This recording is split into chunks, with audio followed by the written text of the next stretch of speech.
Days before his return, Jannik Sinner rolls out a bold new project amid 3-month doping ban. From being an unknown teen tennis prodigy to becoming a global superstar, Jannik Sinner has come a long way in the last 1 to 2 years.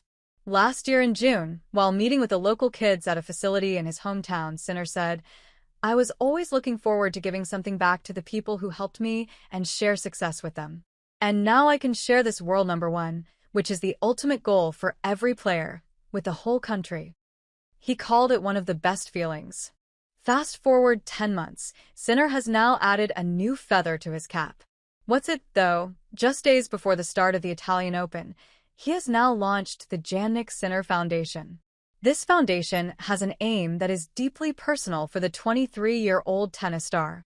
In a video clip uploaded on his IG on April 28, he highlighted his deep desire to give back to the community that has supported him over the years. Sinner said, "With this foundation, we would like to give younger kids some great chance to achieve their dreams."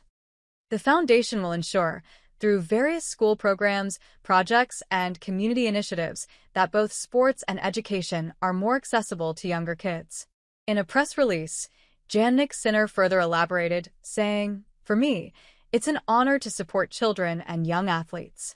Sports have taught me invaluable lessons: discipline, resilience, and the courage to stay true to myself, lessons that I believe are worth sharing. Through our work, we want to show kids what's possible, not just in sports but in life." Jannik Sinner Foundation Board will include Alex Vitter, CEO of Avima and Sinner's manager, Luca Maestri, the former CFO of Apple, and the president and CEO of Formula One, Stefano Domenicali. Speaking about the main aim of this foundation, Vitter said, "Every child deserves equal opportunities, no matter their background.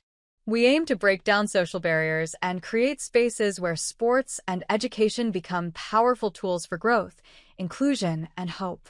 Now, since he has already started to make an impact off the court, can Sinner yet again establish himself as a lethal force on the men's tour?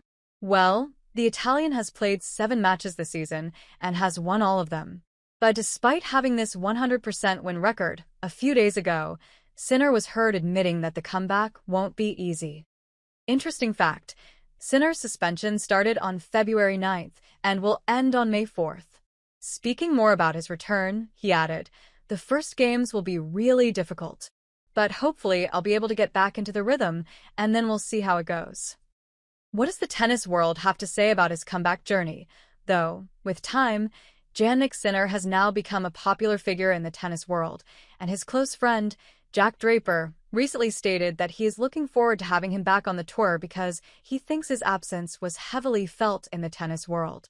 During his absence from the tour, both Carlos Alcaraz and Alexander Zverev failed to reduce the gap, allowing the Italian to extend his reign despite missing out on 4 Masters 1000 events. Does Sinner have a chance to get back on his winning track when he makes his return in Rome? According to Andy Roddick, "I worry about him zero over the long term, but if it's just the small sample size of Rome, a small sample size can tell many stories. I'm not worried with how he hits the ball. I'm not worried about his movement. I thought he actually looked great on the clay last year. We kind of forget he was a set away from beating Carlos Alcaraz in the semis of Roland Garros last year. So, I think he'll be fine long term." Will he have jitters in Rome in front of the home crowd?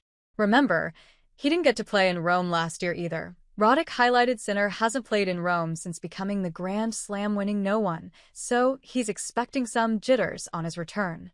He also spoke about why clay courts are more challenging for Sinner than hard courts. "I don't think it's clay going to be his best surface. When he has 2 feet firmly planted on the cement, that's where he's going to be dominant." Jannik Sinner was defeated by Carlos Alcaraz in the SF of last year's French Open in a 5-set thriller. Roddick feels Sinner could have won that title last year. Nevertheless, Sinner is currently enjoying his 47th week at #1. With this, he has already overtaken Rafael Nadal's record of 46. Now, can he move closer to his next target, Novak Djokovic, 53, with some impressive performance in the next few months?